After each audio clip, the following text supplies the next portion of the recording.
So hello guys, আসসালামু আলাইকুম। আজকে আরেকটি ভিডিও নিয়ে তোমাদের মাঝে চলে আসলাম।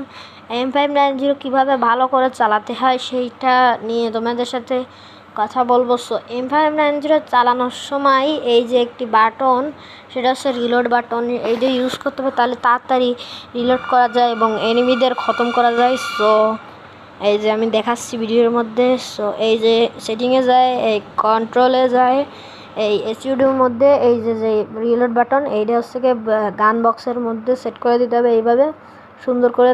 তারপরে এইভাবে মারতে হবে আর রিলোড বাটনে ক্লিক করতে হবে, তাহলে ভালো খেলা যাবে। এবং দ্বিতীয় যে স্টেপ, সেটা হচ্ছে কি জাম্প না করে খেললে এমন গেম প্লে হবে। সো জাম্প করে খেলতে হবে, তাহলে ভালো গেম প্লে হবে, ব্লেডের মতন, মানে ব্লেড যেমন গেম প্লে করে আর এসকে ব্লেড, সো তেমন গেম প্লে হবে। সেই গানের জন্য একটি সেন্সিটিভিটিও ভালো করে করতে হবে, সেটা হচ্ছে প্রতি জেনারেল এবং অনেকগুলো সেন্সিটিভিটির একটা সেটিং আছে না, কয়টা ফ্রি স্কোপ, এমন এমন সেটিং, সেগুলোর প্রত্যেকবার 10 করে বাড়িয়ে দেখতে হবে যে কোন সময় কেমন গেম প্লে হয়। সেইটা হচ্ছে ভালো একটা টেকনিক। সো সেগুলো করলে ভালো করে গেম প্লে করা যাবে। ভালো করে একদম অ্যাকুরেট সেন্সিটিভিটি দেওয়া যায় না।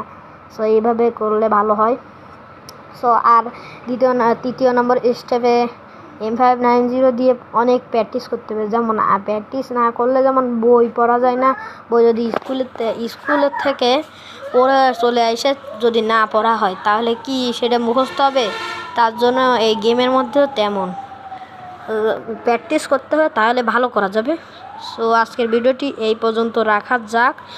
সো ভিডিওটি ভালো লাগলে একটি সাবস্ক্রাইব করে যাবেন।